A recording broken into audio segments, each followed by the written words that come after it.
Hello everyone, I am Alok Sharma, science teacher of New Scientist Stephen Public School, Unit 3rd Agra, and my today topic is the structure of atom. And student, this is your second chapter of 11th class chemistry, and in this chapter contain the introduction of atom and its subatomic particle and how electron, proton, and neutron were discovered and how many scientists are involved there for discovering of these subatomic particles. So now let us start. The introduction of atom. It was discovered by the John Dalton. He proposed the famous atomic theory in 1807. Atoms are fundamental unit of matter. The existence of different kinds of matter is due to different atom of constituting them. देखिए students, इसमें जो word है atom, basically जो theories थी atom के बारे में, क्या एटम क्या होता है और कैसे मतलब कि इसमें कैसे फंक्शन करता है और ये मैटर की यूनिट क्यों है, ये सब कुछ जो है डिस्क्राइब किया था जॉन डाल्टन ने। लेकिन ऐसा नहीं था कि जॉन डाल्टन ने ही फर्स्ट टाइम ये एटम जो है वर्ड यूज़ किया, लेकिन इससे पहले भी एक ग्रीक फिलोसोफर थे डेमोक्रिटस, उन्होंने भी एटम वर्ड का यूज़ किया। और उनके अकॉर्डिंग जो एटम का जो मेन मतलब था वो था कि इनविजिबल, यानी कि अगर एक सिंगल पीस पेपर को कट करते चले जाइए और एक टाइम ऐसा आए कि वो और ज़्यादा डिवाइड होना बंद कर दे। मतलब कि अगर कोई भी मैटर की एक ऐसी लिमिट जो it will not further divided, यानी कि अब उसको और ज़्यादा हम डिवाइड नहीं कर सकते, उस स्टेट को हम बोल सकते हैं एटॉमिक स्टेट। तो वहीं से ये वर्ड आया atom, that's called invisible particle, एक एज्यूम पार्टिकल। देन उसके बाद में जॉन डाल्टन ने इसके बारे में स्टडी की, इसकी थ्योरीज़ दी, थ्योरीज़ पब्लिश हुई कि एटम होता क्या है, कैसे बनता है, क्या क्या होता है इसके अंदर, वो आज हम सब लोग इसमें पढ़ेंगे। Now the major challenges before the scientist at the end of 19th century was to reveal the structure of the atom as well as to explain its important properties. Many scientists worked hard and proposed many models for the atom. Here we are going to learn about the structure of an atom. यानी कि काफ़ी सारे challenges थे जब तक atom का कोई एक एग्जैक्ट स्ट्रक्चर नहीं आया था। सारे साइंटिस्ट अपना अपना स्ट्रक्चर्स दे के अपने अपनी थ्योरीज़ को पास कर रहे थे 19th सेंचुरी से पहले। और उससे मतलब ये था कि एक वाद विवाद जैसा डिस्कशन हमेशा रहता था साइंटिस्ट के बीच में, सबको अपना अपना मॉडल बेस्ट लगता था। तो ये एक मेजर चैलेंज था फिर भी कि एक एग्जैक्ट स्ट्रक्चर नहीं आया था एटम का, और सब ने फिर अपने अपने तरीके से एटम को एक्सप्लेन किया। जितने भी साइंटिस्टों ने एटम्स के बारे में बताया, उनको डिस्कवर किया, उनके सब एटॉमिक पार्टिकल्स के बारे में बताया। तो वो किस तरह बताया, कैसे बताया, वो सब अब हम पढ़ें। जैसे कि इसमें लिखा है what is an atom. Matter is anything that takes up space has a mass. यानी कि हम स्टूडेंट्स इतना तो पता ही है हमको कि ऐसी कोई भी हमारी सराउंडिंग में ऑब्जेक्ट जो मास ऑक्यूपाई करे, या जिस पे जो इस मतलब कि जिसमें मास स्पेस घेरे और मास ऑक्यूपाई करे, उसको हम मैटर बोलते हैं। और matter is everything around us, यानी कि जो भी हम अपनी आंखों से देख पाएँ वो एक मैटर है। सॉलिड भी मैटर है, लिक्विड भी मैटर है, गैस भी मैटर है। यानी कि ये सारे ही मैटर्स की जो फंडामेंटल यूनिट है वो है एटम। तो atom is the structural and fundamental unit of atom, and group of atoms combine to form molecules, and group of molecules combine to form matter। और मैटर फिर अलग अलग हमने डिवाइड किए हैं on the basis of physical properties and chemical properties. तो जब atom ही नहीं होगा तो मैटर भी नहीं होगा, यानी कि this the universe is made up of atom. Atoms are the building blocks of the matter. Short how break the building blocks of houses. यानी कि जैसे मैंने बताया कि इसके बिना किसी भी मैटर को एक्सपेक्ट करना पॉसिबल ही नहीं है, क्योंकि it is the basic unit and fundamental unit of atom matter. So now what was the first model of the atom? Thomson plum pudding model. यानी कि ये एक तरीके से मतलब कि बोल सकते हैं कि एक मॉडल था एटम का जो जे थॉमसन ने दिया था। और एक प्लम शेप में, जिस तरीके से हम देख सकते हैं कि जैसे उन्होंने ये बताया कि जैसे एक केक है हमारे पास, और केक के अंदर जो आपके ड्राई फ्रूट्स हैं उसके अंदर धसे हुए रहते हैं, कुछ इसी तरीके का एक एटम का मॉडल ये लेकर आए थे। इन्होंने बताया कि इन 1897 the English scientist J Thomson provided the first hint that an atom is made of even smaller particle. यानी कि उन्होंने सबसे पहले बताया कि जो एटम है वो एक स्मॉलर पार्टिकल है। तो उनकी जो according to the model of J Thomson he proposed a model of the atom that is sometime called the plum pudding model. मतलब उसी टाइप का कि एक आपके पास केक है, उसके अंदर जो है आपकी किशमिश या ड्राई फ्रूट्स उसके अंदर एम्बेडेड है। उस तरीके से हम एक एज्यूम करके मान सकते हैं कि उन्होंने इस तरीके से एक एटम को बताया। Atom were made from a positive charge sphere while with negative charge electron embedded in it light raisin in a pudding. बिल्कुल उसी तरह से, यानी कि जो एक स्पेयर यानी कि जो एक केक है उसको आप एक पॉजिटिव स्पेयर माने, और उसके अंदर केक के अंदर जो भी आपके ड्राई फ्रूट्स एम्बेडेड हैं उसको आप मान सकते हैं नेगेटिव चार्ज। तो एक कुल बिल्कुल मिला के इसी तरीके का उन्होंने एक एटम दिया, मॉडल ऑफ एटम दिया कि एक एटम जो है, उन्होंने कहा कि एटम जो है एक स्फीयर है और उसके अंदर जो नेगेटिव चार्ज है वो एम्बेडेड रहता है और पॉजिटिव स्फीयर का बना हुआ एक पूरा एटम होता है। The negative and positive charge are equal in magnitude. और एक एटम के अंदर जितने नेगेटिव चार्ज होंगे उतने ही पॉजिटिव चार्ज होंगे। So that the atom is whole the electrically stable. इसी वजह से एटम पर ओवरऑल जो चार्ज है वो न्यूट्रल रहता है, क्योंकि the total number of positive charge is neutralise by the total number of negative charge.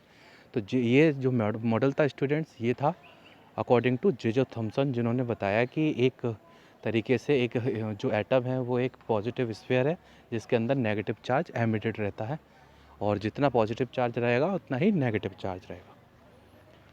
उन्होंने इस बात को अपने एक्सपेरिमेंटली प्रूव किया। जैसे कि उन्होंने एक ग्लास ट्यूब ली और उस ग्लास ट्यूब में 2 इलेक्ट्रोड्स लिए, कैथोड और एनोड, और इस कैथोड एनोड वाली साइड को कनेक्ट कर दिया हाई वोल्टेज बैटरी से। देन उसके ग्लास ट्यूब के अंदर स्टूडेंट्स इन्होंने वैक्यूम को क्रिएट किया। Then there is no more air in the glass tube. Then the electric current passes through the wires of the electrodes. Passing of an electric current makes a beam appear to move from the negative to the positive end. जैसे ही students उन्होंने vacuum create करा के glass tube के अंदर जैसे ही उन्होंने current को पास किया, तो उन्होंने देखा कि नेगेटिव टर्मिनल से जो एक बीम है वो प्रोड्यूस हो रही है और स्ट्राइक कर रही है पॉजिटिव इलेक्ट्रोड्स की तरफ। By adding an electric field, he found that the moving piece were negative. He called these move particles is an electrons. यानी कि फिर इस ग्लास ट्यूब के आसपास उन्होंने एक इलेक्ट्रिक फील्ड जनरेट किया, और उस इलेक्ट्रिक फील्ड के अंदर उन्होंने देखा कि ये जो नेगेटिव टर्मिनल से प्रोड्यूस होने वाली जो रेज़ हैं वो डिफ्लेक्ट हो रही हैं पॉजिटिव की तरफ, यानी कि अट्रैक्ट हो रही हैं।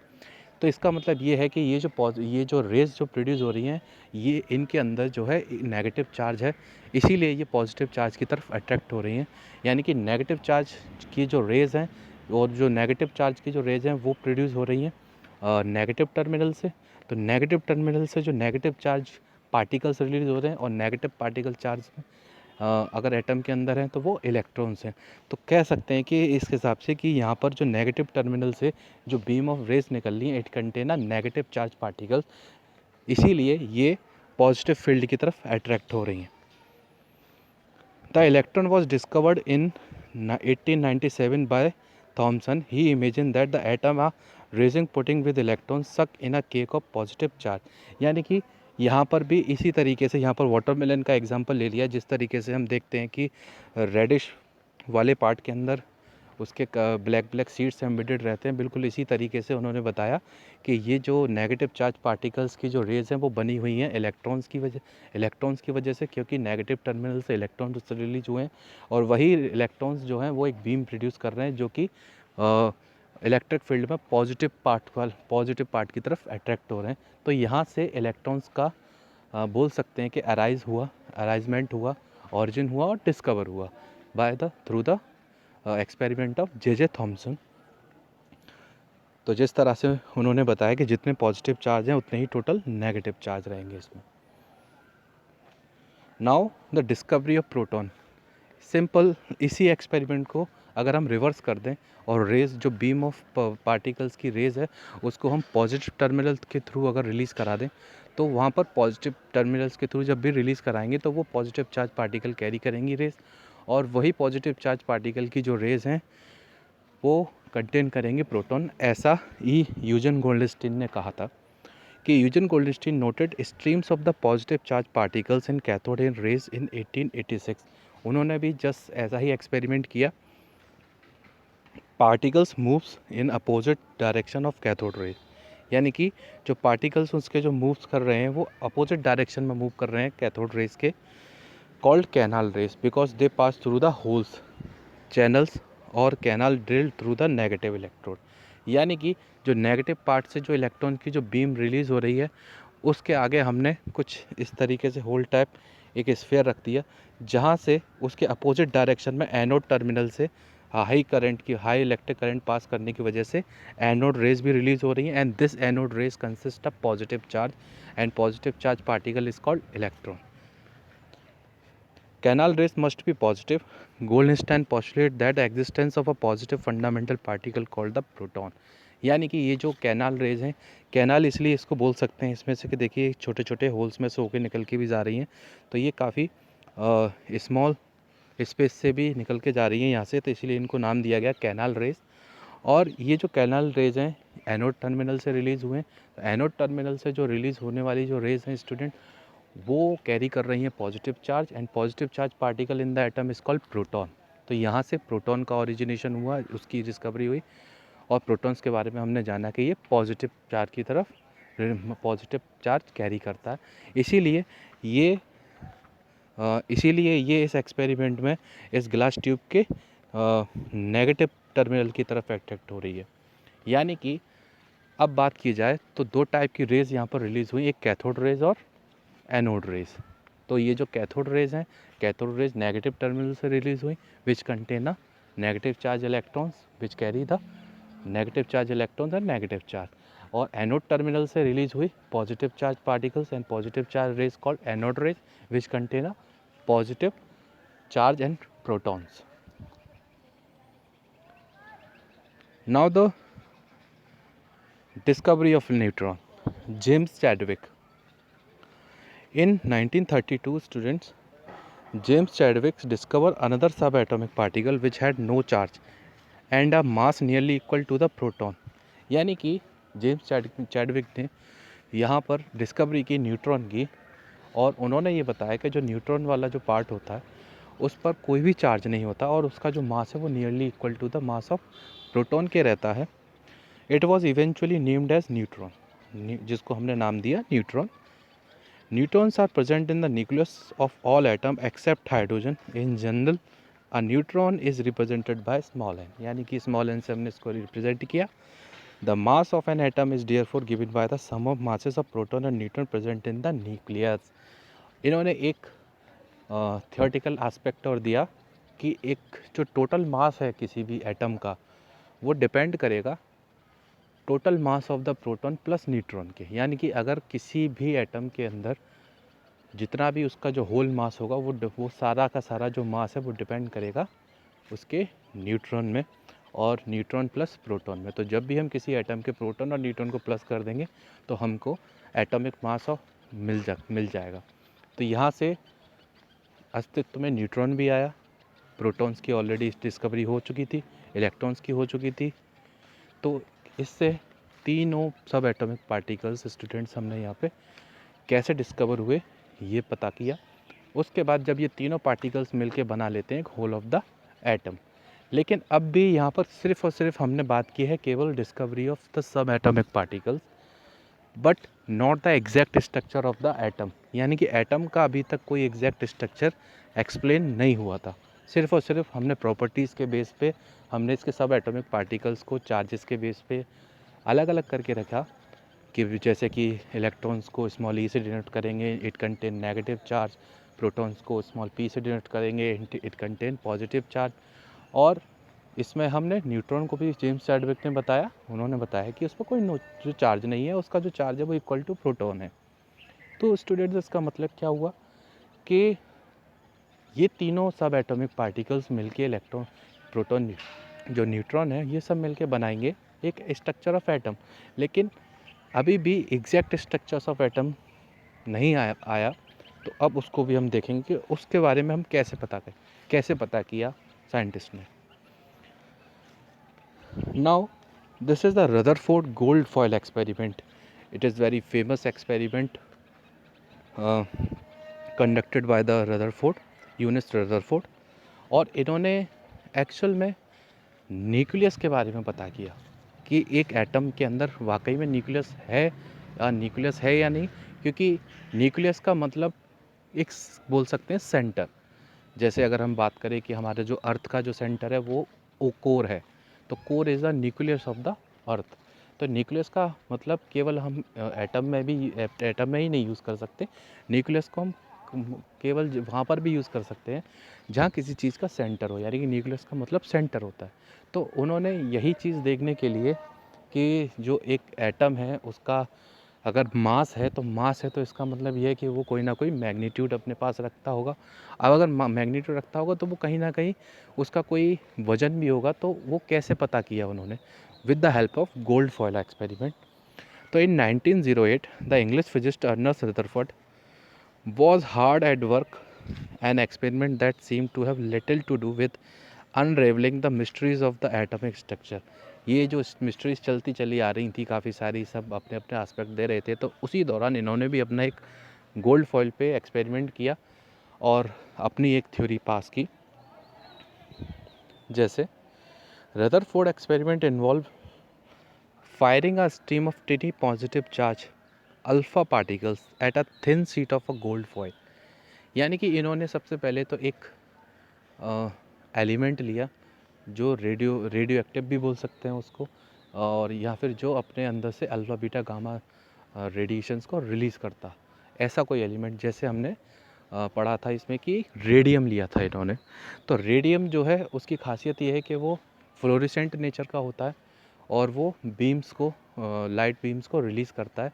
तो उसी में से उसकी जो लाइट बीम थी अल्फ़ा पार्टिकल की, जो पॉजिटिव चार्ज की थी. तो Rutherford experiment involve firing a stream of टिनी positive charge alpha particles at a thin sheet of a gold foil. यानी कि उन्होंने अल्फ़ा पार्टिकल्स की बम्बार्डिंग गोल्ड फॉइल की थिन शीट पे की. The expected result was that the alpha particle will be deflected by the subatomic particle in the gold atom. Since alpha particle were much heavier than proton, he did not expect to see large diffraction. यानी कि उन्होंने देखा कि some of the alpha particles rays would be deflected, यानी कि कुछ जो है अपने पाथ से डिस्ट्रैक्ट हुई जैसे ही गोल्ड फॉइल से पास हुई, कुछ सीधे निकल गई और कुछ जो है अपना डायरेक्शन हल्का सा चेंज करके निकल गई. जैसे इसमें हम देख सकते हैं कि एकदम से ये जो है हमारे पास सोर्स है रेडिएशन का और ये गोल्ड फॉइल है सेंटर में. जैसे ही इस सोर्स पे से रेडिएशन को स्ट्राइक करते हैं तो देखते हैं यहाँ पर कि देखिए स्टूडेंट, यहाँ पर रेडिएशन का जो पाथ है वो चेंज हो रहा है. कुछ रेडिएशन सीधे जा रही हैं, कुछ हल्का सा डिफ्लेक्ट कर रही हैं और कुछ बिल्कुल ही डिफ्लेक्ट करके बैकवर्ड आ रही हैं, बिल्कुल वापस आ रही हैं. तो यहाँ पर उन्होंने एक्सपेक्ट किया कि ऐसा हुआ क्यों. तो जैसा कि हम सबको पता है कि gold foil is also under the category of matter and matter consist atoms and molecules. यानी कि जो गोल्ड फॉइल है वो भी एटम्स और मॉलिक्यूल से ही बनी होगी और उसका कुछ अरेंजमेंट हम मान लेते हैं कि कुछ ऐसा होगा गोल्ड फॉइल्स के एटम का. तो स्टूडेंट यहाँ पर जब जैसे जैसे अल्फ़ा पार्टिकल्स यहाँ पर स्ट्राइक कर रहे हैं तो देखिए जहाँ जहाँ पर इन स्फीयर्स के बीच में जो सेंटर वाला जो ब्लैक डॉट है वो रिप्रेजेंट कर रहा है इसके सेंटर को, एटम के सेंटर को.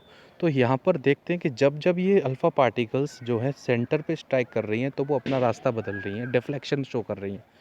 लेकिन जहाँ पर भी ये एटम के सेंटर वाले पार्ट से मीट नहीं कर रही है वहाँ से सीधे निकलती हुई चली जा रही हैं. यानी कि जब जब यहाँ पर इनको सेंटर वाला पार्ट मिल रहा है वहीं ये डिफ्लेक्शन शो हो रहा है और जहाँ बिल्कुल सेंटर पे पड़ रही हैं तो ये बिल्कुल डिफ्लेक्ट होकर वापस चली जा रही हैं यहाँ से. इसका मतलब स्टूडेंट्स ये हो गया कि देखिए यहाँ पर हम एरोज़ का अरेंजमेंट देखें वापस वहाँ से निकलने वाली रेस का, तो कुछ बिल्कुल ही पाथ से डिफ्लेक्ट हो गई रेस, कुछ सीधी निकल गई और कुछ हल्की सी डाइवर्ट हुई. यानी कि यहाँ पर हमने अगर ओवरऑल एवरेज देखें तो 90% जो है वो रेस अपने पाथ से सीधे निकली, लेकिन 10% की कैटेगरी में रख सकते हैं कि वो जो बाकी की जो रेज़ हैं जो अपने पाथ से डिफ्लेक्ट हुई और वो सीधे निकल गई. तो इसका मतलब ये हुआ कि most of the part of the atom contain a empty space. यानी कि स्पेस में एटम में मोस्टली जो स्पेस है वो खाली ही रहता है, यानी कि मोस्टली जो पार्ट है वो खाली रहता है, जिसकी वजह से ये सीधे निकल के गई। लेकिन कहीं ना कहीं atom also contain a centre. A center is called as nucleus which is responsible for their atomic mass. और इसको सिंपल ऐसे समझ सकते हैं कि अगर मास है तो वहाँ से डिफ्लेक्शन ज़रूर मिलेगा। जैसे आप एक बॉल लें और उसको एक दीवार में आप मारें, तो वहाँ से जो बॉल है वो स्ट्राइक करके वापस आ जाएगी। क्यों? क्योंकि उस वो जो दीवार में मास है और उस मास की वजह से उसने डिफ्लेक्शन शो किया है। इसी तरीके से सेंटर, एटम के सेंटर पे मास है और इस सेंटर में मास होने की वजह से ये अल्फ़ा पार्टिकल्स को डिफ्लेक्ट कर रही है या डाइवर्ट कर रही है। तो यहाँ से स्टूडेंट्स जो ओरिजिनेट हुआ जिस वर्ड का, उस वर्ड को बोलते हैं हम न्यूक्लियस। तो न्यूक्लियस के बारे में बताया कि एटम जो है, atom contain a nucleus which is the center of atom, and center of atom has two subatomic particles like proton and neutrons. अगर ये था इनका फिजिकल एस्पेक्ट जैसा मैंने अभी बताया, लेकिन अगर हम देखें तो मैंने उसमें अभी बताया कि जो इलेक्ट्रॉन हैं जो कैरी करते हैं पॉजिटिव चार्ज को, सॉरी, इलेक्ट्रॉन जो है वो कैरी करते हैं नेगेटिव चार्ज को और प्रोटॉन्स कैरी करते हैं पॉजिटिव चार्ज को, और न्यूट्रॉन्स जो हैं उन पे कोई चार्ज नहीं होता, न्यूट्रल होते हैं। तो इसका मतलब स्टूडेंट्स क्या हो गया कि अगर हम चार्ज के बेस पे देखेंगे कि ये डिफ्लेक्शन हुआ क्यों नहीं हो रहा है डिफ्लेक्शन, और कहीं कहीं बिल्कुल डिफ्लेक्शन हो रहा है, कहीं कहीं हल्का सा डाइवर्जन हो रहा है, तो वो इसलिए क्योंकि alpha particles has positive charge. ये तो हम सबको पता है कि अल्फ़ा जो पार्टिकल जो स्ट्राइक की गई हैं उन पे जो उनके पार्टिकल्स में जो चार्ज है वो पॉजिटिव चार्ज का पार्टिकल है। और वही पॉजिटिव चार्ज जो रे है जैसे ही एट गोल्ड फॉइल के एक्सपेरिमेंट में जैसे ही गोल्ड के एटम्स पे स्ट्राइक कर रही है, तो most of the atom has an empty space, and empty space possesses negative charge. यानी कि जैसे ही पॉजिटिव चार्ज जो है नेगेटिव चार्ज के इन्फ्लुएंस में आता है, वहाँ पर उसका अट्रैक्शन स्टार्ट हो जाता है, और जैसे ही इसको पूरा का पूरा एम्प्टी स्पेस मिलेगा तो यहाँ पर अट्रैक्शन होते हुए ये सीधे निकल जाएगा। लेकिन जहाँ जहाँ पर भी इसको nucleus contain a proton and neutron, तो न्यूट्रॉन पर कोई चार्ज होता नहीं है, प्रोटॉन जो है वो पॉजिटिव चार्ज के होते हैं। तो जो पॉजिटिव चार्ज का जो न्यूक्लियस है, तो इसका मतलब ओवरऑल जो चार्ज है वो न्यूक्लियस पे वो पॉजिटिव चार्ज का है, और जो पॉजिटिव चार्ज का जो न्यूक्लियस है इसमें स्टूडेंट्स, वो पॉजिटिव चार्ज की जो अल्फ़ा रेज है उसको रिपेल कर रहा है। क्योंकि हमने पढ़ा हुआ है कि जो अनलाइक चार्जेस होते हैं लाइक पॉजिटिव और नेगेटिव चार्ज, ये आपस में अट्रैक्ट करते हैं, लेकिन जो सेम चार्जेस होते हैं लाइक पॉजिटिव पॉजिटिव और नेगेटिव नेगेटिव, ये एक दूसरे को रिपेल करते हैं। तो जैसे ही पॉजिटिव चार्ज के अल्फ़ा रेज का रेज न्यूक्लियस के पॉजिटिव चार्ज में इन्फ्लुएंस करती हैं, वैसे वैसे वहाँ पर रिपल्सन स्टार्ट होता है और बिल्कुल ही डाइवर्जन हो जाता है। और कहीं हल्का सा इन्फ्लुएंस पॉजिटिव चार्ज का आया न्यूक्लियस का अल्फ़ा पार्टिकल्स में, तो वो थोड़ा सा पाथ से डिफ्लेक्ट हो जाती हैं। तो यहाँ पर एक एक्सपेक्ट यहाँ से ये भी मान सकते हैं कि यहाँ पर जो सेंटर पर जो चार्ज ओवरऑल चार्ज है वो पॉजिटिव चार्ज है, और जो उसके आसपास जो क्लाउड है एटम के, जिसके अंदर इलेक्ट्रॉन मिलने की प्रोबेबिलिटी बहुत ज़्यादा होती है, वो जो है वो नेगेटिव चार्ज का है। तो जैसे ही नेगेटिव वाले इन्फ्लुएंस में अल्फ़ा पार्टिकल्स एंटर करते हैं तो वहाँ पर अट्रैक्शन है हो जाता है, और अट्रैक्शन की वजह से सीधे पास आउट हो जाती हैं। और जहाँ पर पॉजिटिव चार्ज का इन्फ्लुएंस मिल जाता है एटम का अल्फ़ा पार्टिकल्स को, तो वहाँ पर ये रिपल्शन शो करती हैं और वहाँ से ये डिफ्लेक्ट हो जाती है। इसका मतलब the atom has the centre part is called nucleus which bears a positive charge and responsible for the positive charge of the atom. Now what was the unexpected result. ये वही रिजल्ट था जो मैंने आपको अभी डिस्कस किया। Most of the positive charge bullets pass through the gold atoms in the sheet of gold foil without changing course at all. बिल्कुल सीधे निकली कुछ। Some of the positive charge bullets however did bounce away from the gold sheet. If they had hit something solid, he knew that positive charge repel positive charge, जैसा मैंने अभी आपको बताया। This could only mean the gold atom in the sheet were mostly open space, यानी कि mostly जो है atom के अंदर ओपन स्पेस है। Atom were not putting filled with a positive charge material, यानी कि इसका मतलब ये हो गया कि अब जो थोड़ा सा कॉन्सेप्ट जो है यहाँ पर थॉमसन का चेंज होता देखा। Rutherford concluded that an atom had a small dense positive charge center that repelled his positive charge bullet, यानी कि उन्होंने बताया कि जो एटम है उसके सेंटर में पॉजिटिव चार्ज का एक मतलब कि न्यूक्लियस है जो कि पॉजिटिव चार्ज के अल्फा रेज को रिपेल कर रहा है। He called the centre of the atom called nucleus, उन्होंने उस सेंटर का नाम दिया nucleus. The nucleus is tiny compare to the atom has the whole, यानी कि बहुत ही छोटा, जिसको बोल सकते हैं नेग्लिजिबल, जिसको हम अपनी आंखों से भी नहीं देख सकते, invisible particle. Then what was the Rutherford postulates? Rutherford reasons that all of an atom's positively charged particles were contained in the nucleus, यानी कि पॉजिटिव चार्ज पार्टिकल है वो न्यूक्लियस में होंगे, contain in the nucleus. The negative charge particle were scattered outside the nucleus around the atom as, और जो negative charge particle है वो उसके क्लाउड में प्रेजेंट होंगे। Now the model created by Rutherford had still come serious disaccordance, यानी कि जब भी कोई एडवांटेज होते हैं उसके साथ कुछ ना कुछ डिसएडवांटेज ज़रूर होते हैं स्टूडेंट। तो according to the classic science, electron moving around the nucleus और the planetary model of atom is unstable because in the planetary model of atom the electron should radiate energy and finally fall to the nucleus, यानी कि यहाँ पर अब एक system है यहाँ पर आया कि जो सेंटर है वो पॉजिटिव चार्ज बियर कर रहा है और उसके जो आसपास जो है वो नेगेटिव चार्ज है, यानी नेगेटिव चार्ज के पार्टिकल्स हैं जिनको हम इलेक्ट्रॉन्स बोलते हैं। तो अकॉर्डिंग टू दिस मॉडल या दिस कॉन्सेप्ट, एक टाइम ऐसा आएगा कि जो न्यूक्लियस के आसपास जो इलेक्ट्रॉन्स हैं, जो नेगेटिव चार्ज है, वो अपनी अपनी अपनी एनर्जी को एक टाइम बाद बिल्कुल रिलीज़ कर देगा और वो न्यूक्लियस के अंदर एंटर कर जाएगा। बिल्कुल देखिए इस तरीके से, जैसे अगर कोई इलेक्ट्रॉन है वो v वेलोसिटी से मूव कर रहा है न्यूक्लियस के आसपास, तो वो एक ना एक दिन, एक टाइम ऐसा आएगा कि उसकी जो सारी एनर्जी है वो ख़त्म हो जाएगी और वो पूरा जो इलेक्ट्रॉन है वो एंटर कर जाएगा न्यूक्लियस के अंदर। यानी कि अगर ऐसा होता है तो फिर तो कोई अस्तित्व ही नहीं रहा इलेक्ट्रॉन्स का, या इलेक्ट्रॉन्स की फिर हम बात ही नहीं कर पाएंगे, क्योंकि एक टाइम के बाद में जो whole the electrons of the atom enters into the nucleus of the atom, तो फिर इसका मतलब तो सिर्फ पॉजिटिव पॉजिटिव चार्ज रह जाना चाहिए एटम के पास। फिर हम जब पॉजिटिव चार्ज रह जाएगा तो फिर हम इसको इलेक्ट्रिकली न्यूट्रल नहीं बोल सकते। तो जब इलेक्ट्रिकली न्यूट्रल बोलते हैं तो इसका मतलब क्या है कि इसमें पॉजिटिव चार्ज भी है और नेगेटिव चार्ज भी है। लेकिन अगर अकॉर्डिंग टू दिस मॉडल, अगर एम्बेडेड पूरे सारे इलेक्ट्रॉन्स उसके एटम के अगर एंटर कर जाते हैं न्यूक्लियस के अंदर, तो वो फिर एक टाइम के बाद में फिर उस पर पॉजिटिव चार्ज ही रह जाएगा, क्योंकि सारा नेगेटिव सब जो चार्ज है वो एंटर कर जाएगा न्यूक्लियस के अंदर। तो यहाँ पर थोड़ा सा एस्पेक्ट चेंज हुआ, कॉन्सेप्ट चेंज हुआ। उसके बाद नील्स बोहर ने इस कॉन्सेप्ट को समझाया कि नहीं, ऐसा नहीं है कि जो इलेक्ट्रॉन्स हैं वो रिवॉल्व करते हैं न्यूक्लियस के आसपास तो वो एंटर कर जाते हैं न्यूक्लियस के अंदर।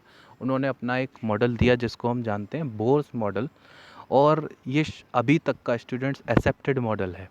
इसको अगर हम बात कर सकें तो एक एक्सेप्ट किया हुआ मॉडल है जिसको हम मानते हैं और पढ़ते हैं, और इसी के अकॉर्डिंग काफ़ी सारे हम अपनी न्यूमेरिकल्स प्रॉब्लम में और सब में सब इन्हीं का ही कॉन्सेप्ट यूज़ करते हैं, क्योंकि बोहर ने काफ़ी अच्छा मॉडल दिया एनर्जी ऑफ सेल्स के बेसिस के ऊपर, स्टेबिलिटी के ऊपर, और उन्होंने ये भी बताया कि नहीं, ये इस तरह से नहीं कि इलेक्ट्रॉन रिवॉल्व करते हुए एक दिन न्यूक्लियस के अंदर एंटर करेगा।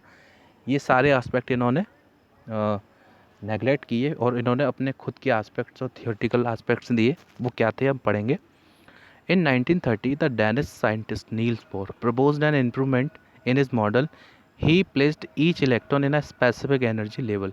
यानी कि इन्होंने हर इलेक्ट्रॉन को अपना एक स्पेसिफिक एनर्जी लेवल दिया, और उस एनर्जी लेवल के अंदर उन्होंने बताया कि हर एनर्जी लेवल में अपनी एनर्जी होगी फिक्स, और कोई भी फिक्स एनर्जी लेवल का इलेक्ट्रॉन ईजिली किसी दूसरे एनर्जी के लेवल में एंटर नहीं करेगा। जैसे following Rutherford planetary model of the atom, it was realized that the attraction between the electron and proton should make the atom unstable. Bohr proposed a model in which the electron would stably occupy fixed orbitals as long these orbital has special discrete locations. यानी कि positive charge negative charge को attract करेगा, तो जैसे जैसे revolve होता चला जाएगा इलेक्ट्रॉन न्यूक्लियस के आसपास या पॉजिटिव चार्ज के आसपास, तो वो उसको अट्रैक्ट ज़रूर करेगा। लेकिन अगर एक स्पेसिफिक एनर्जी लेवल के अंदर अगर वो नेगेटिव चार्ज रहेगा तो अट्रैक्शन नहीं होगा और डिसेबिलिटी क्रिएट नहीं होगी, तो वो एटम में इम्बैलेंस नहीं होगा। जैसे इन्होंने देखो बताया कि बोर्स मॉडल है जिसमें सेंटर में न्यूक्लियस है जिसमें प्रोटॉन है और न्यूट्रॉन है। देन इलेक्ट्रॉन्स हैं जो अलग अलग ऑर्बिटल में मूव कर रहे हैं और ये इनको हम ऑर्बिट्स बोलते हैं। तो ये जो ऑर्बिट्स हैं इस ऑर्बिट्स को हम बोल सकते हैं energy level. And each energy level have specific energy and have specific number of electron. इसीलिए कोई भी एनर्जी का इलेक्ट्रॉन जो है किसी दूसरे एनर्जी लेवल में एंटर नहीं करता है। इसलिए एंटर नहीं करता क्योंकि काफ़ी सारे अमाउंट में एनर्जी की रिक्वायरमेंट होती है। लेकिन स्टूडेंट्स, अगर ऐसा होता है कि अगर एक एनर्जी ऑर्बिट लेवल का इलेक्ट्रॉन किसी दूसरे एनर्जी लेवल में जाना चाहता है तो उसको हम एटम को फिर स्टिमुलेट करना पड़ेगा, या तो थर्मली या इलेक्ट्रिकली। तो इसीलिए यहाँ से दो स्टेट बन जाती हैं एटम की, ग्राउंड स्टेट और एक्साइटेड स्टेट। यानी कि ग्राउंड स्टेट का मतलब ये हो गया स्टूडेंट कि अभी ये जो इलेक्ट्रॉन्स हैं अपने अपने ऑर्बिटल्स के अंदर हैं, तो ये अपनी एनर्जी में नॉर्मल एनर्जी कैरी कर रहे हैं और नॉर्मल एनर्जी से मूव कर रहे हैं। और ये एनर्जी इतनी है कि जो इनके force of attraction towards the nucleus को कम कर रही है, इसीलिए ये न्यूक्लियस की तरफ एंटर नहीं कर रहे और अपनी ही एनर्जी में ऑर्बिटल में मूव कर रहे हैं। लेकिन अगर हमें इनके ऑर्बिटल के अंदर जो एनर्जी है, जिस एनर्जी से मूव कर रहे हैं, उस एनर्जी से ज़्यादा एनर्जी अगर ई एनर्जी अप्लाई करा दी जाए externally in the form of thermally and electrically, तो स्टूडेंट्स किसी भी एटम को स्टिमुलेट करने का सबसे अच्छा तरीका है कि हम या तो उसे थर्मली हीट कर दें या फिर इलेक्ट्रिकली चार्ज प्रोड्यूस कर दें। तो जैसे ही ई एक्स्ट्रा एनर्जी आएगी उसके अंदर तो वो स्टिमुलेट हो जाएगा और वो अपने ऑर्बिटल को छोड़ के दूसरे ऑर्बिटल में एंटर कर जाएगा। तो जब तक वो अपने ऑर्बिटल में था वो स्टेट उसकी कहलाएगी ग्राउंड स्टेट, और जैसे ही वो अपने दूसरे ऑर्बिटल में जाएगा वो एक्साइटेड स्टेट हो जाएगी। लेकिन हमेशा के लिए नहीं, जैसे ही अब उसकी एनर्जी ख़त्म होगी वैसे ही वो दोबारा अपने लेवल के अंदर आ जाएगा। इसको बिल्कुल सिंपली ऐसे समझ सकते हैं कि जैसे हमने एक बॉल है उसको हमने ऊपर की तरफ फेंका, तो जितनी पावर से हमने फेंका केवल उतनी पावर तक वो ऊपर तक जाएगी। एक पॉइंट आएगा जहाँ पर उसकी जो पूरी जो एनर्जी है वो बिल्कुल ज़ीरो हो जाएगी, फिर वो ग्रेविटेशनल फोर्स के थ्रू नीचे आएगी। तो इसका मतलब क्या हो गया स्टूडेंट्स कि यहाँ पर ग्रेविटी के थ्रू वो जब नीचे आ रही है तो केवल तब तक ही वो ऊपर रही जब तक हमने आपने उसमें एनर्जी को अप्लाई किया। तो ठीक बिल्कुल वैसा ही कॉन्सेप्ट है इलेक्ट्रॉन्स के साथ है कि अगर जितनी एनर्जी आप दोगे तो उतनी ही एनर्जी को एब्जॉर्ब करके इलेक्ट्रॉन अपने ऑर्बिटल से हायर एनर्जी लेवल के अंदर एंटर करेगा, फिर वापस आ जाएगा। लेकिन वापस आने पर एक स्पेशल टाइप की एनर्जी को ये रिलीज़ करते हुए आता है जिसको आप बोलते हैं इलेक्ट्रोमैग्नेटिक एनर्जी। तो ये जो इलेक्ट्रोमैग्नेटिक रेडिएशंस हैं या इलेक्ट्रोमैग्नेटिक जो एनर्जी है, ये इसका डेवलपमेंट भी स्टूडेंट यहीं से होता है कि जब भी ग्राउंड स्टेट से एक्साइटेड स्टेट में और एक्साइटेड स्टेट से ग्राउंड स्टेट में जब भी कोई एटम एंटर करता है तो तभी इसका एनर्जी का रिलीजमेंट होता है। तो this is the Bohr's model of the atom. And इन्होंने जैसे बताया कि सेंटर में न्यूक्लियस है, उसके साथ में जो ऑर्बिट है इनकी फिक्स एनर्जी है। जैसे आपने देखा यहाँ पे फ्लोरीन है, तो फ्लोरीन का एटॉमिक नंबर है 9। तो इसका मतलब इसका जो कन्फिग्रेशन हो जाएगा, इसका मतलब इसमें 9 प्रोटॉन है और 9 ही क्या है इलेक्ट्रॉन्स हैं और 10 इसमें न्यूट्रॉन्स हैं। इसका मतलब क्या हो गया कि इसके अंदर जो 9 प्रोटॉन और न्यूट्रॉन सेंटर की तरफ रहेंगे और इसके जो 9 इलेक्ट्रॉन्स हैं जो वो डिस्ट्रीब्यूट होंगे अपने according to their rule of Bohr's which is given by Bohr's. मतलब कि न्यूक्लियस के सबसे पास वाली जो शेल जिसको हम बोलेंगे के, और न्यूक्लियस के सेकेंड लिस्ट जो शेल है उसको बोलेंगे एल, देन थर्ड शेल को बोलेंगे एम, और उसके बाद उसको एन शेल को बोलेंगे एन। यानी कि के एल एम एन का जो रूल दिया था वो नील्स बोर ने दिया था, और अकॉर्डिंग टू दिस रूल्स उन्होंने बोला कि जो के शेल है उसमें 2 इलेक्ट्रॉन से ज़्यादा नहीं आएंगे, एल शेल है उसमें 8 इलेक्ट्रॉन से ज़्यादा नहीं आएंगे, एम शेल है उसमें 18 से ज़्यादा नहीं आएंगे, और एन शेल है उसमें 32 से ज़्यादा नहीं आएंगे। इसका मतलब 2, 8, 18, 32 का ये जो रूल था उसी के अकॉर्डिंग स्टूडेंट्स हम इसमें इलेक्ट्रॉन्स भरते हैं। लेकिन केवल और केवल ये एक रूल है, लेकिन अगर हम देखें तो हम केवल के शेल में 2 इलेक्ट्रॉन्स को छोड़ के हम किसी भी शेल में 8 से ज़्यादा इलेक्ट्रॉन नहीं भरते हैं। यानी कि 8 फिर उसके बाद अगला इलेक्ट्रॉन उसके नेक्स्ट लेवल में। बेशक आप कहेंगे कि थर्ड एनर्जी लेवल में 18 इलेक्ट्रॉन्स आ सकते हैं, लेकिन हम उसमें 18 फिल नहीं करेंगे, वो एक अलग रूल है। जो आगे आएगा तब मैं आपको बताऊंगा कि अलग रूल है, उस हिसाब से हम बात करेंगे उसमें। लेकिन अकॉर्डिंग टू दिस कॉन्सेप्ट 1832 का रूल्स है, लेकिन हम किसी भी शेल में के को छोड़कर 8 इलेक्ट्रॉन से ज़्यादा नहीं भरेंगे। तो जिस तरह से हम इसमें देख सकते हैं कि फ्लोरीन कंटेन 9 इलेक्ट्रॉन, तो के शेल में अकॉर्डिंग टू देयर लॉ 2 से ज़्यादा नहीं आएंगे। तो हमने फर्स्ट सेल में इसमें 2 पुट किए हैं इलेक्ट्रॉन, और अनदर वन में हमने इसमें पुट किए हैं 7। तो 7 और 2 यानी कि टोटल नंबर ऑफ इलेक्ट्रॉन्स हो गए 9। और इसका मतलब इसका 11 जो कन्फिग्रेशन है वो हो गया के और एल। के contain 2 electron, L contain 7 electron. तो वही जो रूल था स्टूडेंट्स मैंने अभी आपको बताया।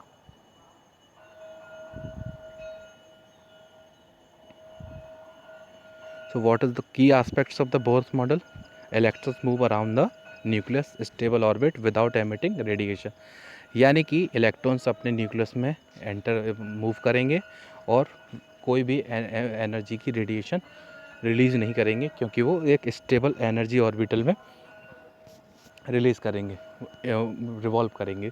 इसका मतलब क्या है कि अगर नॉर्मल स्टेट पर, ग्राउंड स्टेट पर कोई भी जो एटम है वो एक एनर्जी का रेडिएशन नहीं करता, लेकिन जब भी उसको एक्साइटेड स्टेट में पहुंचा दिया जाता है तो रेडिएशंस रिलीज़ होती हैं। उन्हीं रेडिएशंस को हम इलेक्ट्रोमैग्नेटिक रेडिएशन बोलते हैं। Electron in one of these stable orbit has definite energy.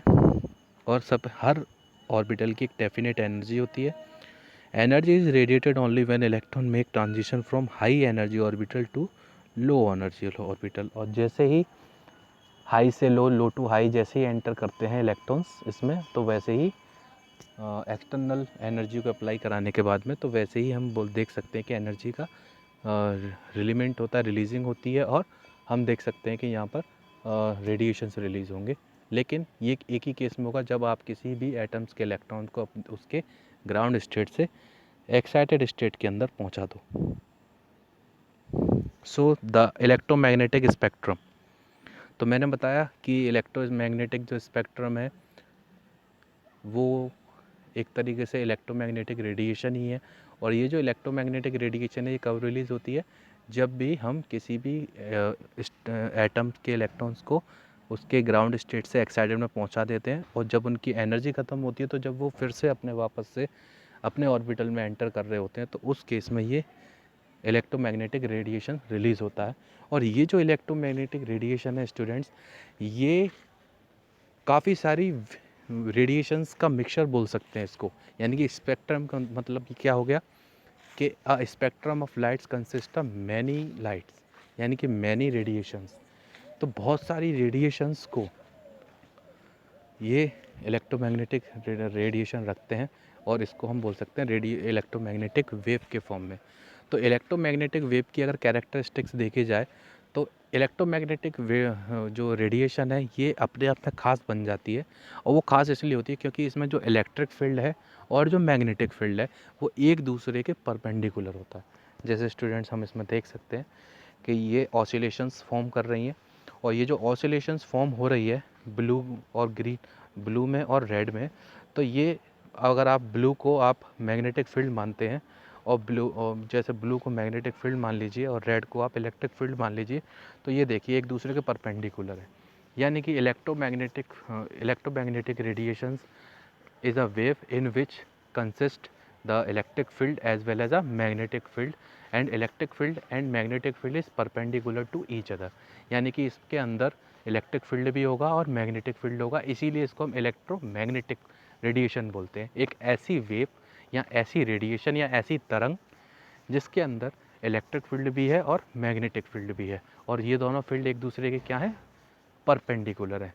तो स्टूडेंट जैसे हमने 10th क्लास में देखा था कि 10th क्लास का एक टॉपिक है कि स्पेक्ट्रम ऑफ विजिबल लाइट, यानी कि जब भी हम वाइट लाइट को स्प्लिट करते हैं, तोड़ते हैं, तो हमको 7 कलर्स की लाइट्स मिलती हैं जिसको हम विविगोर के रूप में देखते हैं। Wallet Indigo, blue, green, orange, red, है ना। तो स्पेक्ट्रम का मतलब ही यही होता है कि अगर कोई भी रेडिएशन का स्पेक्ट्रम है, इसका मतलब उसके अंदर और भी बहुत सारी रेडिएशंस हैं।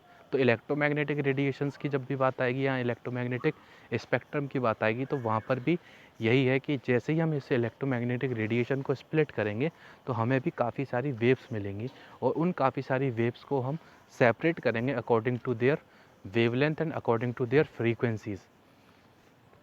तो वेवलेंथ और फ्रीक्वेंसीज तो हमको पता है कि क्या होता है कि every wave is consist by the crest and trough, यानी क्रस्ट वाले पार्ट से और ट्रफ वाले पार्ट से मिलकर एक वेव बनती है और एक क्रस्ट और एक वेव को एक ट्रफ को मिलाकर वन साइकिल बोल सकते हैं, वन ऑसिलेशन भी बोलते हैं। The distance between the two crest and two trough is called wavelength, उसको हम वेवलेंथ बोलेंगे, दो क्रस्ट और दो ट्रफ के बीच की डिस्टेंस को। और ये जो जितनी साइकिल्स पर सेकंड ये ऑसिलेट करेंगी वो इसकी फ्रीक्वेंसी कहलाएगी, जिसको हम हर्ट्स में मेज़र करेंगे।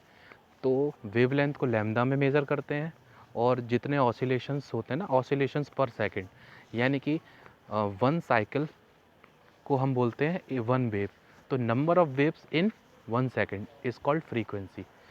तो इसके अकॉर्डिंग जब भी हम इसको अलग अलग करेंगे इलेक्ट्रोमैग्नेटिक वेव्स को, तो ये जो इलेक्ट्रोमैग्नेटिक वेव्स हैं उसका हमें एक स्पेक्ट्रम देखने को मिलेगा। एक चीज़ और नोट करने वाली है यहाँ पर स्टूडेंट्स के, जिन वेव्स का वेवलेंथ बहुत ज़्यादा होती है, यानी कि क्रस्ट और ट्रफ के बीच की दूरी बहुत ज़्यादा होती है, वो काफ़ी लॉन्ग डिस्टेंस तक ट्रेवल करती हैं।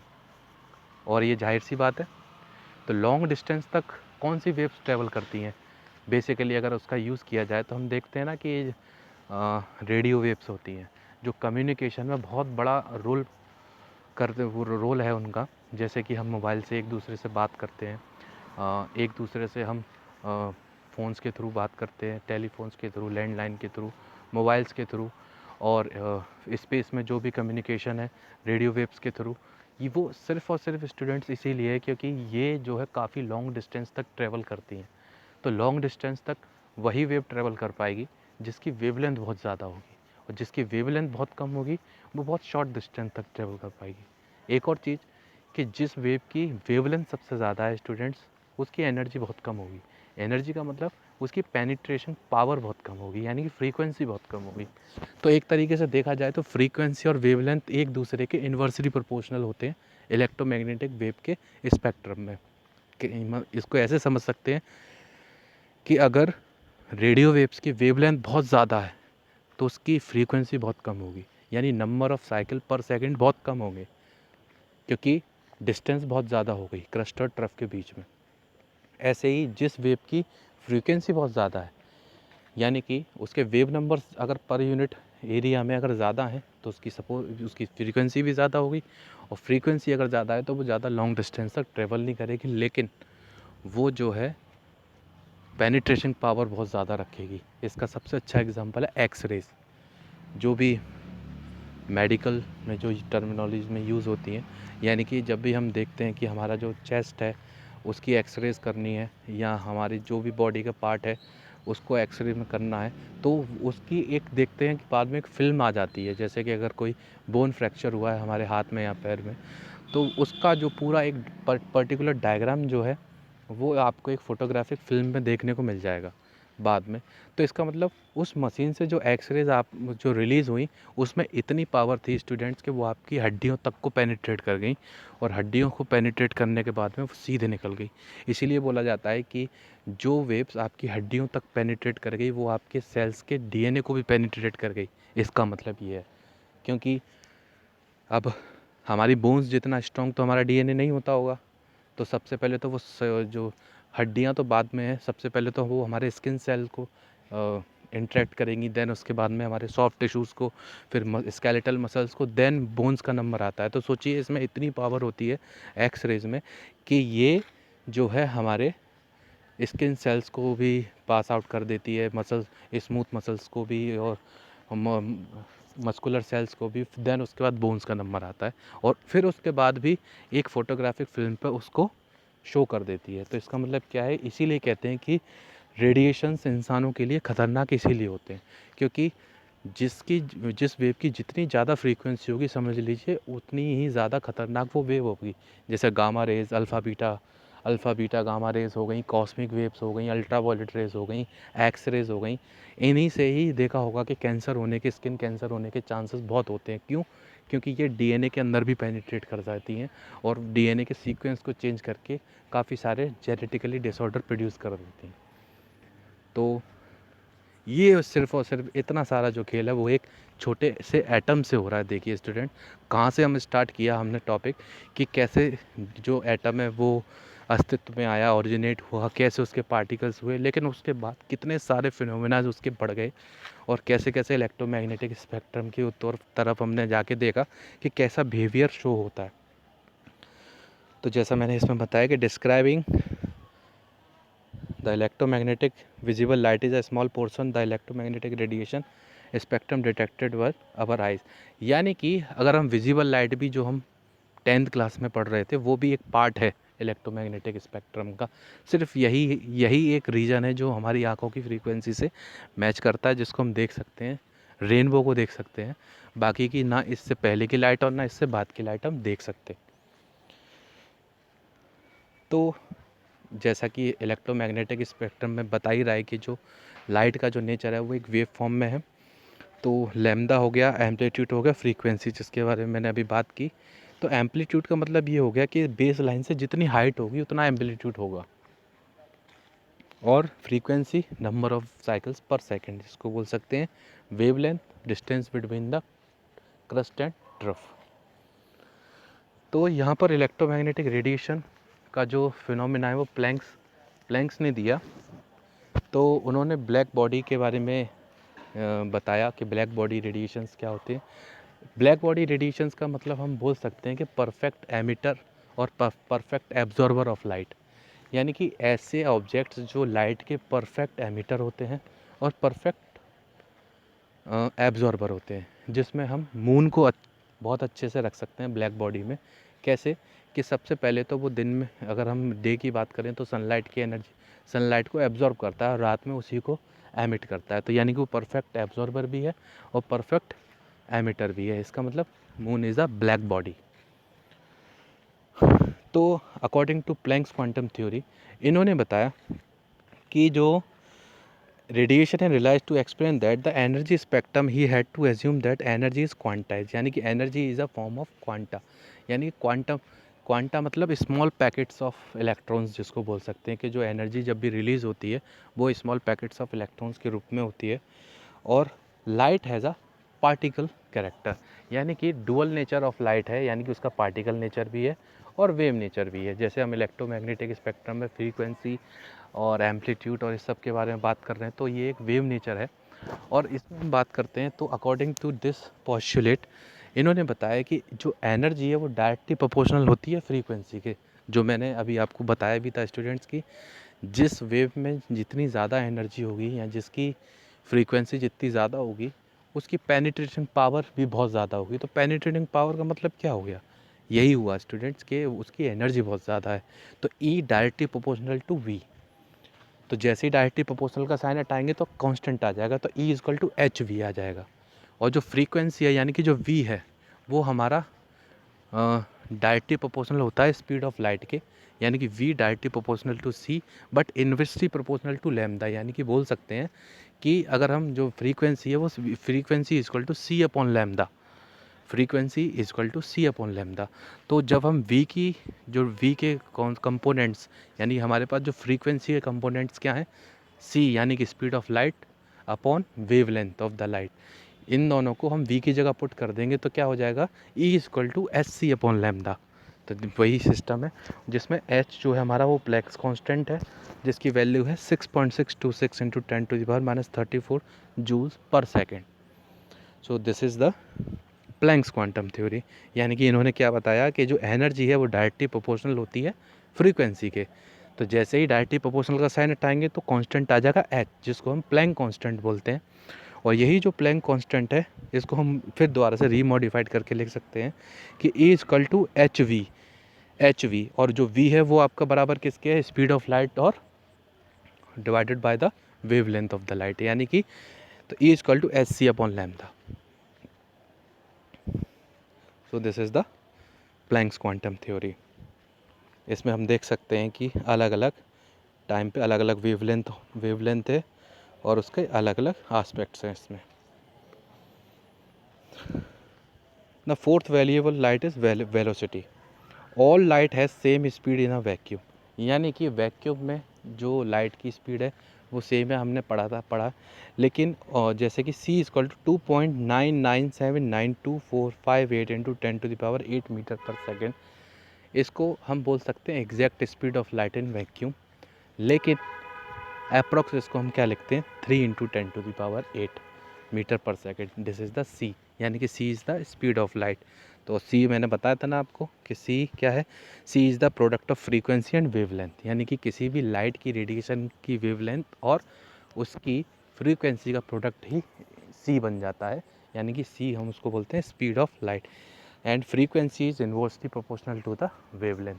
मैंने बताया कि वेवलेंथ एक दूसरे में एंटी है, वेवलेंथ और फ्रीक्वेंसी ज़्यादा होगी तो वेवलेंथ कम होगी, वेवलेंथ ज़्यादा होगी तो किसी भी वेव की फ्रीक्वेंसी कम होगी।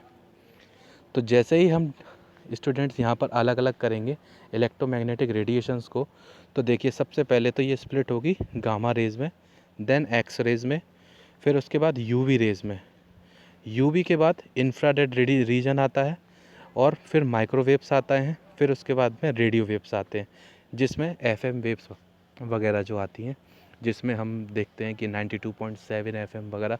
तो what is the 92.7? 92.7 is the frequency, मतलब उस पर्टिकुलर स्टेशन से जनरेट होने वाली जो रेडिएशन है उसकी वेव का जो ऑसिलेशन है वो एक सेकंड में 92.7 टाइम्स है।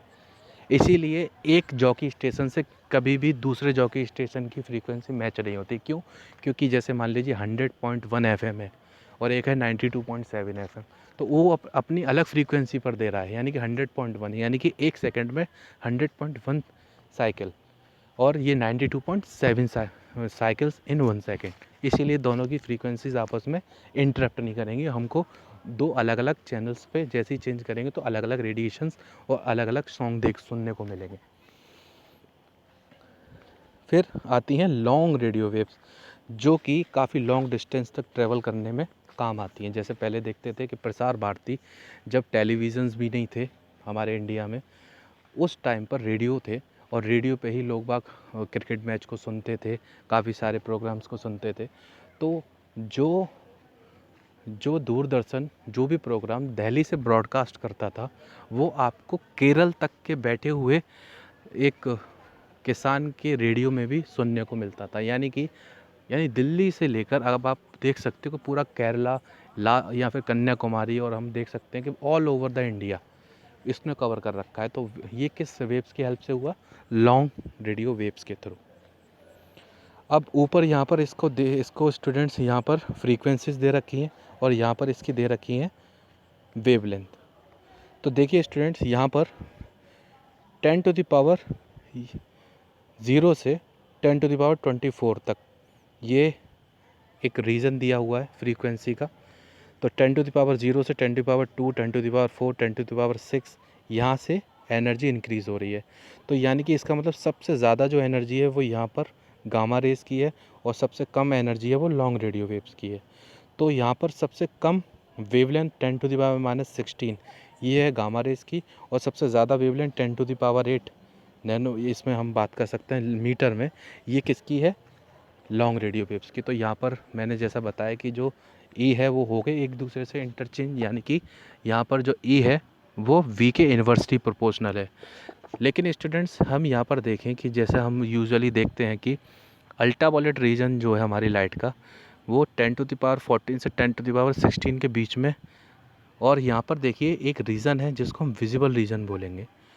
केवल यही एक रीजन है स्टूडेंट्स जो कि हम आराम से देख सकते हैं, जिसके अंदर जो वेवलेंथ 700 से लेके 400 से लेके 700 की तरफ है, और यही रीजन हम केवल देख पाते हैं।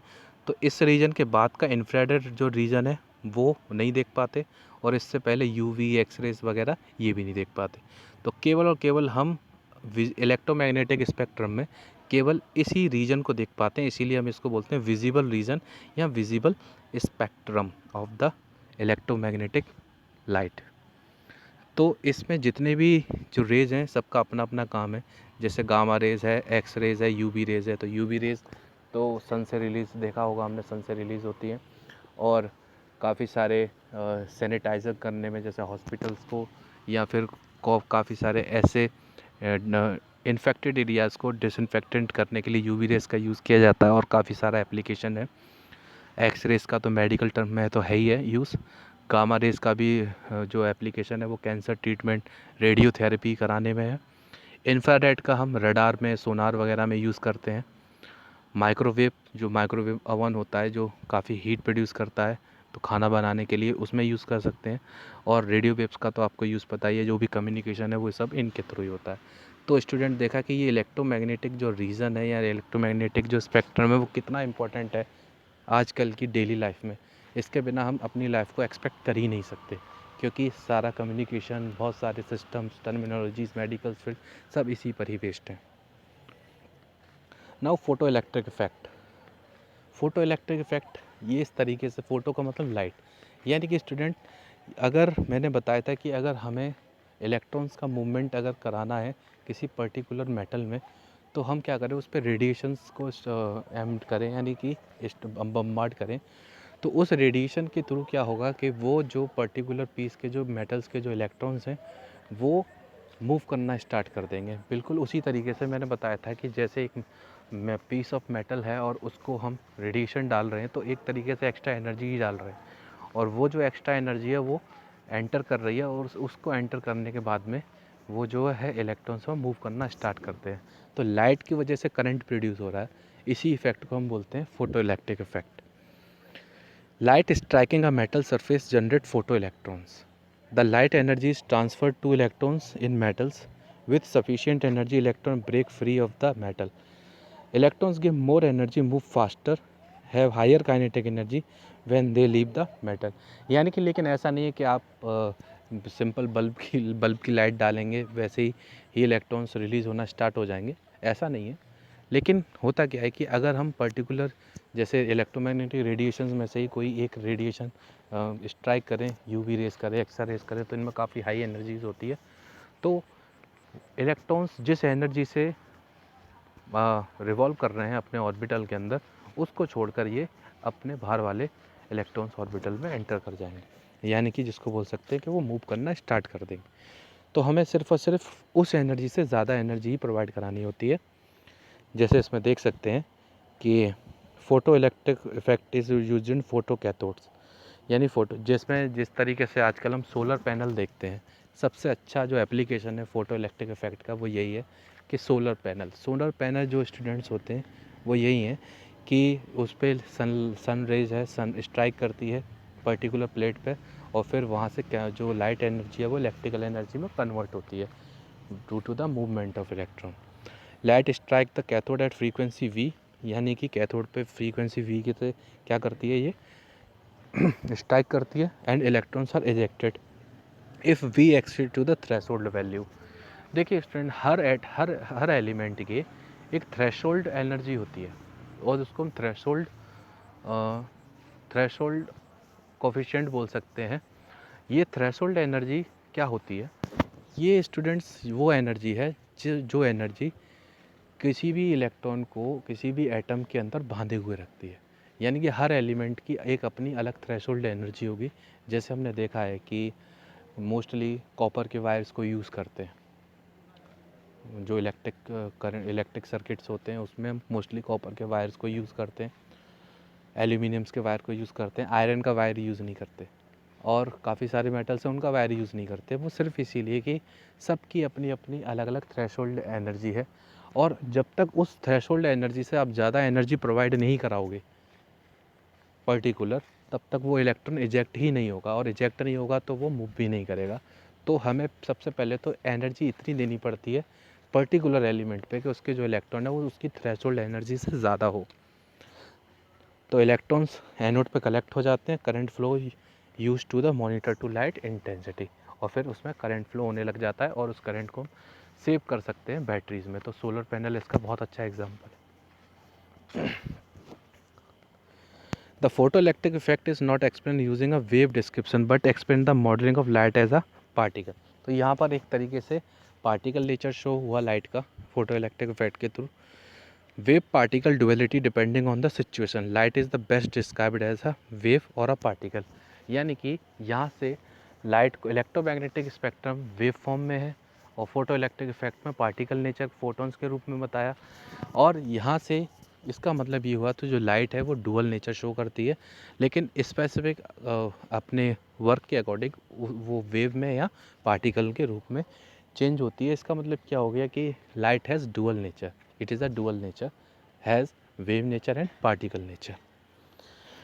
तो जब वेव फॉर्म में ट्रेवल करेगी तो वेव नेचर, और स्ट्रेट लाइट में जब ट्रेवल करेगी तो वो पार्टिकल नेचर कहलाएगी। और पार्टिकल नेचर जब भी होगा तो उसमें स्मॉल पैकेट्स ऑफ इलेक्ट्रॉन्स होंगे जिसको हम बोलते हैं फोटॉन्स, और वही फोटॉन्स मिलके एक रे और एक बीम ऑफ लाइट बनाते हैं। Neither wave nor particle provide an accurate description of all the properties of light. Use the model the best describe the property. जितने भी एस्पेक्ट हुए हैं सबके अपने अपने एक डिसएडवांटेज भी है, लेकिन फुली हम किसी को भी श्योर नहीं करते। लेकिन अभी तक का जितना भी जो स्टडी हुई है वो सब फोटो इलेक्ट्रिक इफेक्ट हुआ हो, इलेक्ट्रोमैग्नेटिक इफेक्ट हुआ, ये कुछ हद तक डिस्क्राइब करने में सफल रहे हैं वेव नेचर को और पार्टिकल नेचर ऑफ लाइट को, प्लैंक्स क्वांटम भी।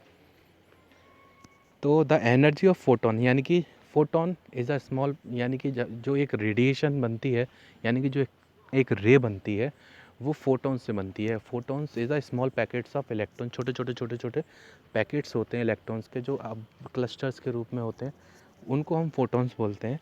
And the energy of photon is directly proportional to frequency v, यानी कि जो ई है वो फ्रीक्वेंसी वी पे, यानी कि एनर्जी मैंने बताया था डायरेक्टली प्रोपोर्शनल होती है फ्रीक्वेंसी वी के।